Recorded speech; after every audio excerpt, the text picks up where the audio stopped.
എല്ലാവർക്കും പുതിയ വീഡിയോയിലേക്ക് സ്വാഗതം. നമ്മൾ ചെടികൾക്കും റോസയ്ക്കും മറ്റ് പച്ചക്കറികൾക്കും ഒക്കെ നമ്മൾ ഈ ജൈവവളങ്ങൾ നമ്മൾ തന്നെ ഉണ്ടാക്കി വീട്ടിലുണ്ടാക്കുന്നുണ്ട്. ഇപ്പോൾ ഒരുപാട് വീഡിയോയിൽ നമ്മൾ തന്നെ അത് പറഞ്ഞിട്ടുണ്ട്. ഇപ്പം പഴത്തിൻ്റെ തോല് വെള്ളത്തിലിട്ടും സോഡാപ്പൊടി മിക്സ് ചെയ്തു നമ്മൾ കുറച്ച് വിനാഗിരിയൊക്കെ ഒഴിച്ച് നമ്മളതിനെ പുളിപ്പിക്കാൻ വെച്ച് നമ്മൾ ഉപയോഗിക്കുന്നുണ്ട്. അപ്പോൾ ഇതിനൊന്നും നേരമില്ല. ഇപ്പോൾ 2-3 ദിവസം പുളിപ്പിക്കാൻ വയ്ക്കുമ്പോൾ ചിലപ്പോൾ കുറ്റിച്ചോ അത് ഇതൊക്കെ വരും എന്നുള്ള ഡൗട്ടുള്ള ഒരുപാട് ആൾക്കാരുണ്ട്. അപ്പോൾ അവർക്കുള്ളൊരു ഇതാണ് നമ്മൾ പറഞ്ഞു തരുന്നത്.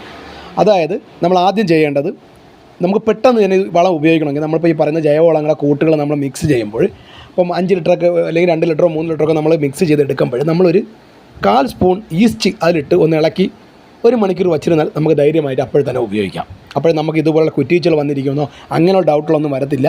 കുറച്ച് ഈസ്റ്റ് മതി, അതിലിട്ടൊന്ന് നല്ലതുപോലെ ഒന്ന് മിക്സ് ചെയ്ത് 1 മണിക്കൂർ 2 മണിക്കൂർ വച്ചിരുന്നാൽ അത് നല്ലതുപോലെ പുളിക്കും. അതിനുശേഷം നമുക്ക് അരിച്ചെടുത്ത് കീടനാശിനിയായിട്ട് ഉപയോഗിക്കാം, അരിക്കാതെ തന്നെ മൂടിൽ ഒഴിക്കാം. അപ്പോൾ ജൈവവളങ്ങൾ ഉണ്ടാക്കുമ്പോൾ എളുപ്പം തയ്യാറാക്കണമെങ്കിൽ കുറച്ച് ഈസ്റ്റ് അതിലേക്ക് മിക്സ് ചെയ്താൽ മാത്രം മതിയാവും. അപ്പോൾ നിങ്ങൾക്ക് എല്ലാവർക്കും വീഡിയോ ഇഷ്ടപ്പെടുകയും മാക്സിമം ഒന്ന് ഷെയർ ചെയ്യുക. നമുക്ക് ചേർക്കേണ്ട ജൈവവളങ്ങളൊക്കെ നമ്മൾ മുമ്പ് പല വീഡിയോയിലും പറഞ്ഞിട്ടുണ്ട്. അപ്പോൾ നിങ്ങൾ അതുപോലെ ചെയ്താൽ മതി. മാക്സിമം ഷെയർ ചെയ്യൂ.